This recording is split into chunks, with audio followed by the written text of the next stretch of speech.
2025ರ ವಿಶ್ವಪ್ರಖ್ಯಾತ ನಾಡ ದಸರಾ ಉದ್ಘಾಟನೆಯನ್ನು ಮೈಸೂರಿನ ಚಾಮುಂಡಿ ಬೆಟ್ಟದಲ್ಲಿ ಸೆಪ್ಟೆಂಬರ್ 22ರಂದು ಖ್ಯಾತ ಸಾಹಿತಿ ಬೂಕರ್ ಪ್ರಶಸ್ತಿ ಪುರಸ್ಕೃತರಾದ ಬಾನ ಮುಸ್ತಕರವರಿಂದ ಉದ್ಘಾಟನೆ. ಈ ಪುಸ್ತಕದ ಪಬ್ಲಿಷರ್ ಅಭಿರುಚಿ ಪ್ರಕಾಶನ, ಸರಸ್ವತಿಪುರಂ, ಮೈಸೂರು.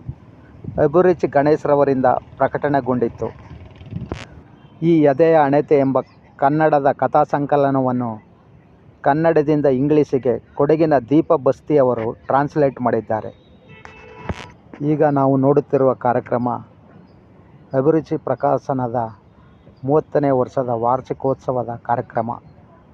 ಇದರಲ್ಲಿ ಪುನಃ ಮುದ್ರಣಗೊಂಡ ಎದೆಯ ಹಣತೆ ಪುಸ್ತಕವನ್ನು ಪ್ರಕಟಿಸುತ್ತಿರುವುದು. ಕರ್ನಾಟಕದ ಮಹಿಳೆಯೊಬ್ಬರು ಬೂಕರ್ ಪ್ರಶಸ್ತಿ ಪಡೆದಿರುವುದು ಇದೇ ಮೊದಲ ಸಲ. ಇದನ್ನು ಇಂಗ್ಲಿಷ್ನಲ್ಲಿ ಆರ್ಟ್ ಲ್ಯಾಂಪ್ ಎಂದು ಟ್ರಾನ್ಸ್ಲೇಟ್ ಮಾಡಿದ ದೀಪಾ ಬಸ್ತಿಯವರು. ಈಗಾಗಲೇ ದಸರಾ ಉದ್ಘಾಟನೆ ಮಾಡಿರುವ ಮಹಿಳೆಯರ ಸಾಲಿಗೆ ಬಾನು ಮುಸ್ತಕ್ ಅವರು ಸೇರಿಕೊಳ್ಳುತ್ತಾರೆ. 1999ರಲ್ಲಿ ಗಂಗೂಬಾಯಿ ಹಾನಗಲ್,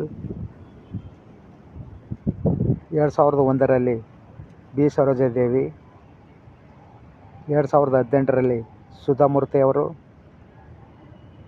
2022ರಲ್ಲಿ ರಾಷ್ಟ್ರಪತಿಗಳಾದ ದ್ರೌಪದಿ ಮುರ್ಮು,